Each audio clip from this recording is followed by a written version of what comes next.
Overall, what makes a gun good is consistency.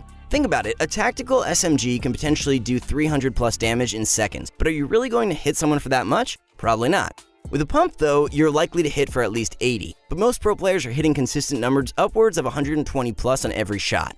Every gun or utility that we'll mention in this video won't be something hard to find and is actually effective. What many people seem to not understand is the vast importance of specialty of different weapons. What do I mean here? Comparing the gold infantry rifle to a blue AR would be pitiful. Everyone knows the gold infantry rifle hits crazy high damage numbers, but only has a smaller clip, meaning it's more effective long range.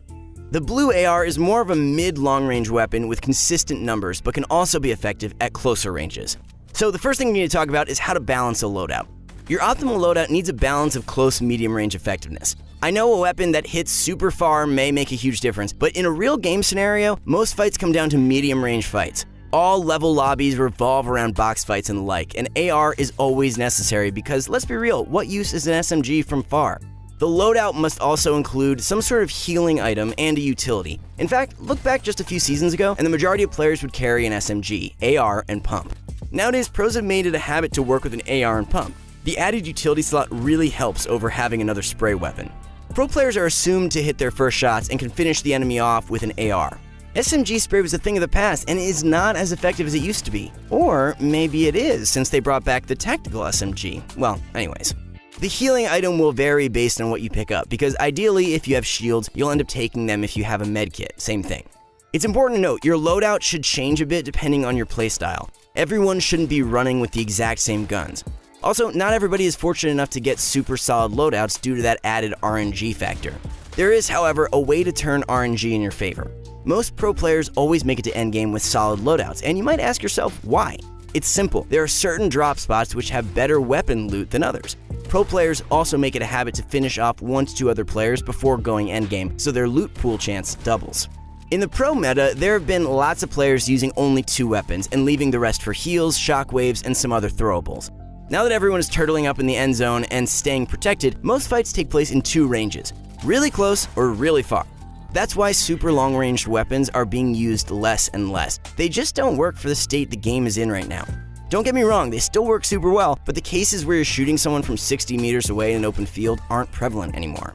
Love it or hate it, most fights these days consist of spraying people's walls and turtle fighting, and that's why you want to use weapons that maximize your damage in that short-ranged area. So that's why you'll see pro players using an AR and a shotgun, as I mentioned before.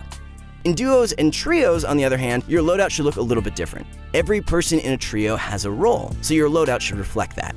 Let's say you're that player that likes to stay back, take shots from far away, and play the support role. Or what if you're the super aggressive player that always pushes first? Then take the RPG. That's something that you should establish with your team before you get into a game.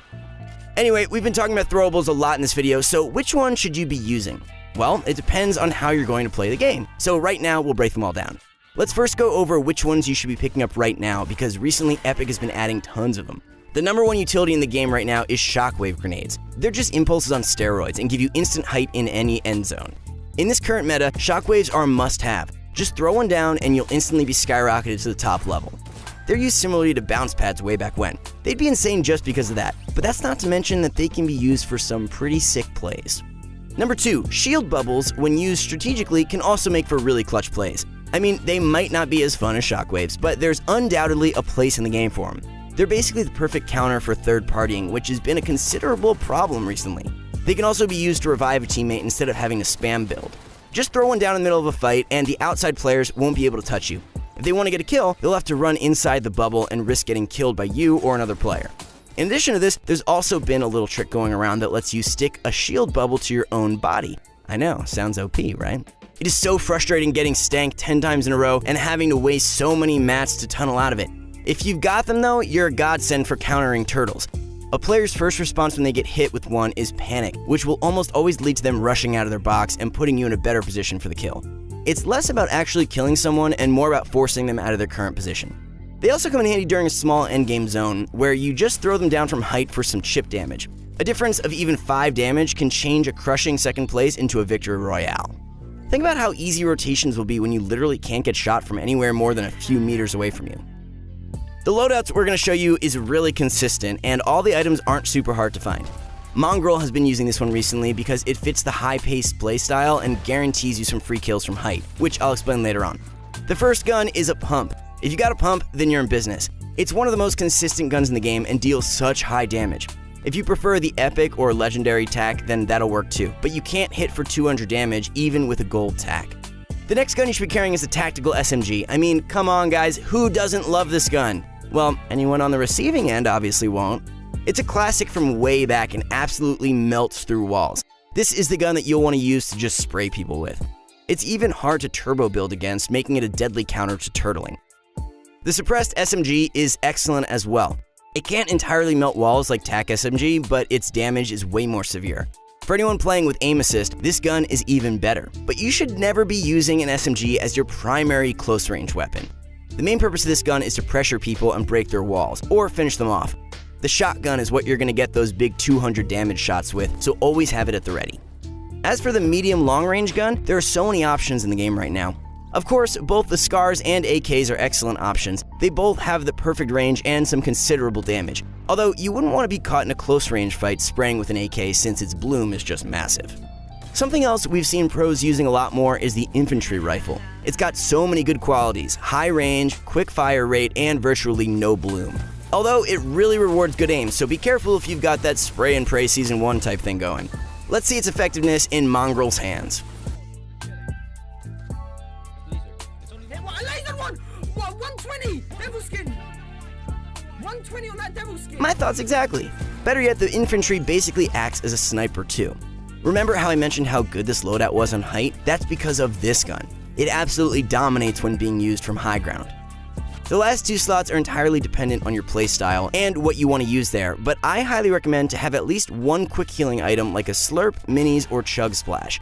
As for the other, shockwaves, heavy snipers, and shield bubbles are all really great options depending on whichever you prefer.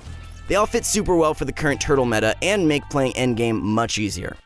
Shield bubbles usually fit the players with a more defensive playstyle, while shockwaves, heavies, and miniguns will probably work better for the aggressive players. But always remember that coming across certain items that are always going to be different depending on the game, no matter what, the goal is to make it work. To adapt this loadout for duos or trios, just add a heavy sniper and RPG into the mix and you'll be getting some free kills. In fact, you can really add anything that will help out your team. The reason heavies and RPGs are so great is that they can be used in coordination for some super effective strategies. I mean, you guys already know about the heavy sniper plus RPG combo. I mean, there are many variations on this, from the double heavy strat to the heavy AR strat. It works wonders and shows how loadouts can be effective with teamwork as well. It's too easy. Even though the strategy is so common, it's still completely unpredictable. Check out how Mitro and Benji Fishy used this double RPG and heavy RPG strategy in the Trios Cash Cup. Double RPG here, 3, 2, 1, go! They're not! Double RPG again, reload! 3, 2, 1, go! Gotta finish, I killed them! Okay, yeah, follow. Yeah, I'm following. Throughout the tournament, they were using their loadouts to their advantage, and they went on to win 4 out of 8 games. So what it comes down to is utilizing your loadout based on the scenario. Some games you won't get super optimal loadouts, so you probably want to either try and get a few kills for an upgrade or play it out more carefully.